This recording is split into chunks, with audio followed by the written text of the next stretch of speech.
তো আসলে দিন শেষে আমরা ওই একটা জিনিসই বলতে চাই যে এটা আমরা এই পৃথিবীতে কিংবা এই দেশে আমরা লামিয়াকে আসিয়াকে আমাদের নিজেদের বোনের জায়গায় যদি দাঁড় করাই তাহলে আমরা আর আমাদের এরকম কোনো বোনকে হারাতে চাই না। এটার জন্য সরকার তার জায়গা থেকে যত দ্রুত যে ব্যবস্থা নিক না কেন পুরো দেশের মানুষের এখানে অকুণ্ঠ সমর্থন থাকবে। আমাদের তো এনসিপির পক্ষ থেকে আমাদের এনসিপির আহ্বায়ক নাহিদ ইসলাম নিজেই গিয়েছিলেন সেখানে, কিন্তু আসলে এমন একটা ঘটনা, প্রথম যে ঘটনাটা ছিল এটা শুধু আমরা নয় পুরো দেশের মানুষই আসলে মানে মর্মাহত হওয়া শুধু নয়, এটা আসলে সবার হৃদয়ে রক্তক্ষরণ করেছিল যে ভাই আমাদের এই নতুন বাংলাদেশের জন্য জীবন দিয়েছে, তার একজন কন্যা আমাদের একজন বোনের সাথে এই যে ঘটনা, নৃশংস ঘটনা, এটা তো শুধু আমাদের এই বোন লামিয়া নয়, পৃথিবীর কোনো বোনের সাথেই কেউ প্রত্যাশা করে না। তো আমরা আমাদের জায়গা থেকে আসলে কিছুদিন আগে একইভাবে আমাদের ছোট্ট শিশু আরেক বোন আসিয়াকে আমরা এভাবে হারিয়েছি। তো যতদিন না আসলে এই যে কালপ্রিটরা, আসলে এদেরকে তো শয়তানের সাথে তুলনা করা যায় না, এটা তো মানুষ নয়, মানুষরূপী অবশ্যই পশু। তো এদেরকে যতদিন না দৃশ্যমান একটা শাস্তির আওতায় আনা যায়, এদের ফাঁসি কার্যকর করতে হবে এবং এটা মানুষের সামনে আসলে দৃশ্যমান হতে হবে। সেটা যদি সামনে উন্মুক্ত জায়গায় করতে পারে উন্মুক্ত জায়গায়, না পারলে সেটার ছবি বা ভিডিও ফুটেজ মানুষের চোখের সামনে আসা উচিত। মানে মানুষ এখন বিবেকবোধ হারাতে হারাতে এমন জায়গায় গিয়েছে যে এই নৃশংস ঘটনাগুলো এখন আমরা বারবার দেখছি। আমরা আমাদের মাকে কখনো আমাদের বোন লামিয়াকে ফিরিয়ে দিতে পারবো না, মাত্র আমাদের মাকে যখন আমরা মানে কখনো তাকে সান্ত্বনা শব্দ দিয়ে দেওয়া যায় না, তারপরে যখন চেষ্টা করছিলাম তিনি বললেন একটা কথাই যে তোমরা কি আমার লামিয়াকে ফিরিয়ে দিতে পারবে কিনা। এর কোনো উত্তর আমাদের কাছে নেই, এটা এই পৃথিবীতে আর সম্ভব না। তো আমরা শুধু এই অন্তর্বর্তীকালীন সরকার সহ আগামীর বাংলাদেশের যারাই এই গুরুত্বপূর্ণ দায়িত্বগুলোতে থাকবে, আমরা একটা জিনিসই তাদের কাছে চাইব যে ধর্ষকের প্রকাশ্যে এই মৃত্যুদণ্ডের ব্যবস্থা করতে হবে। কারণ এমন অনেক জায়গা আছে যেই জায়গাগুলোতে আসলে এত সুশীলতা দেখিয়ে লাভ নেই। একটা সময় ছিল এই বাংলাদেশে যখন প্রচুর অ্যাসিড নিক্ষেপ হতো, যখন অ্যাসিড নিক্ষেপের সর্বোচ্চ শাস্তি মৃত্যুদণ্ড করা হলো, এরপর থেকে কিন্তু এটা অনেক কমে গিয়েছে। তো এমন কিছু মানুষ আছে আসলে যাদেরকে তারা যেরকম ডিজার্ভ করে তাদেরকে তাদের বিরুদ্ধে সেরকমই শাস্তি দিতে হবে, অ্যাকশন নিতে হবে। তো আমরা আমাদের জায়গা থেকে আমাদের এনসিপির পক্ষ থেকে এবং শুধু এনসিপি নয় পুরো বাংলাদেশের মানুষের পক্ষ থেকে আমরা অন্তর্বর্তীকালীন সরকারকে বলবো যে তারা যে 90 দিনের কথা বলেছেন কিছুদিন আগে আমাদের বোন আসিয়ার সময়, এটা আরও যদি দ্রুততম সময়ের মধ্যে দৃশ্যমান শাস্তি নিশ্চিত করা যায় তাহলে দিন শেষে আগামীতে আমাদের আর কোনো বোন আসিয়া কিংবা লামিয়াকে আমাদের আর হারাতে হবে না। একটা বিষয় হচ্ছে যে মানে মানে এটা ডিফারেন্ট ছিল একটু ঘটনা, জুলাই আন্দোলনের শহীদের মেয়ে, তো এটার কি আরেকটু গুরুত্ব সহকারে দেখা দরকার ছিল, সেই জায়গাটা থেকে কি আপনি অবহেলা দেখেছেন সরকারের বা আইন শৃঙ্খলার? না, আমাদের একজন ভাইকে আমরা হারিয়েছি এই অভ্যুত্থানে।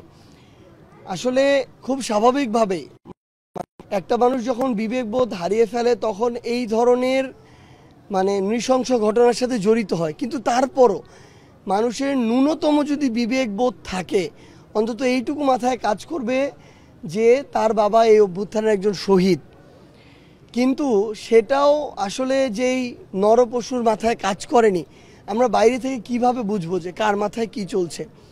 কিন্তু আমাদের জায়গা থেকে আমাদের জুলাই শহীদ স্মৃতি ফাউন্ডেশন কিংবা আমাদের পক্ষ থেকে স্পেশালি আমাদের ফাউন্ডেশনে কাজ করে আমাদের সেবন্তী, তিনিও একজন শহীদের বোন, এখানে স্নিগ্ধ রয়েছে, তারা খোঁজ খবর নেয়। আজকেও সন্ধ্যা 7টার দিকে সেবন্তী তাদের বাসায় গিয়েছিল, একসাথে কথা বলেছে, গল্প করেছে, সেই ছবিও মাত্র সেবন্তী আমাকে দেখালো। তো কিন্তু ওই যে মনের ভিতরে কি চলে, এই যে ট্রমা, এটা থেকে তো বের হওয়া এত সহজ বিষয় নয়। হয়তো একজন মানুষ আসে তার সামনে একটু হাসি মুখে কথা বলে, কিন্তু মনের ওই দুঃখটা তো সবার সামনে প্রকাশ করা যায় না।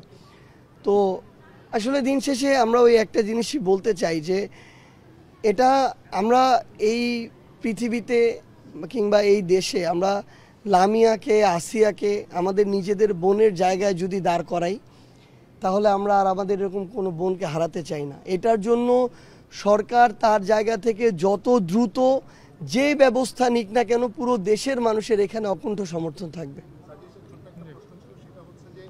আজকে 7টা পর্যন্ত যেহেতু জুলাই স্মৃতি ফাউন্ডেশন থেকে তারা গিয়েছিলেন, তারা বলেছেন যে অনেকটা স্বাভাবিকভাবেই কথা বলার চেষ্টা করেছে, কিন্তু এই 2 ঘন্টার মধ্যে এই যে আসামির জামিন হয়ে যাবে, এটা একটা ফেক নিউজ। এই নিউজটা তাকে আসলে কে দিল, কারা এটা দিল অথবা ট্রিগার করলো, দিয়েছিল আচ্ছা, জামিন কিন্তু হয়নি, আমরা জানি যে জামিন হয়নি। মিথ্যা সংবাদটা পৌঁছে দেওয়া কি আসলে একটা অপরাধ কিনা অথবা কারা করতে পারে না, এটা কি এরকম মানে তার পর্যন্ত দেওয়া হয়েছিল এরকম, এটা কেউ কনফার্ম? এটা আমরা তো সেই সংবাদে পেয়েছি যে তাকে তার মানে হচ্ছে যে আসামি যারা ছিল তাদেরকে জামিনে মুক্তি পেয়েছে আমরা, এবং এই কারণে সে হচ্ছে ট্রমাটাইজ হয়ে সে আত্মহত্যা করছে। এই ধরনের আসলে না, আমি আসলে আমার জায়গা থেকে যেহেতু আমি মাত্র তার মায়ের সাথে কথা বলেছি, আমাকে এরকম কিছু বলেনি। সো যেহেতু আমি আমার জায়গা থেকে জানি না, আসলে ভাই আপনারা এখন আপনাদের জায়গা থেকে দেখবেন যে আমরা এই মুহূর্তে মানে বাংলাদেশের পার্সপেক্টিভ এটা একদম দেখছি যে কিভাবে গুজব প্রোপাগান্ডা দিয়ে মানুষকে মানসিকভাবে হেনস্থা করা, বিব্রত করা, অস্বস্তিকর পরিস্থিতিতে ফেলা এই কাজগুলো হচ্ছে। তো এরকম কিছু হয়েছে কিনা যেহেতু আমি জানি না, আমার জায়গা থেকে আবার নিজে কনফার্ম না হয়েও একটা মন্তব্য করা উচিত না, তাহলে ওই একই পথে আমিও হাঁটলাম, সেটা আমি করতে পারি না। কিন্তু আমার জায়গা থেকে আমি একটা জিনিসই বলি, এখানে তো জামিন হয়নি, যেটা আমরা বিভিন্ন নিউজেও দেখলাম নাকি জামিন হয়ে গিয়েছে, জামিন আসলে হয়নি। কিন্তু আমরা আমাদের জায়গা থেকে এই যে একটা মিথ্যা তথ্য যদি পেয়ে থাকে, আমি জানি না পেয়েছি কিনা, একটা মিথ্যা তথ্য দিয়ে কিন্তু একটা মানুষের মানসিক অবস্থা অনেক বিপর্যস্ত হতে পারে। কারণ দিন শেষে মানুষ সমাজে তো বাঁচতে হবে, তো মানুষ চিন্তা করে যে আসলে আমি এই সমাজের সামনে ওই মুখ নিয়ে আর দাঁড়াতে পারবো কিনা। তো এই জিনিসগুলো মানুষকে মানসিকভাবে অনেক পীড়া দেয়।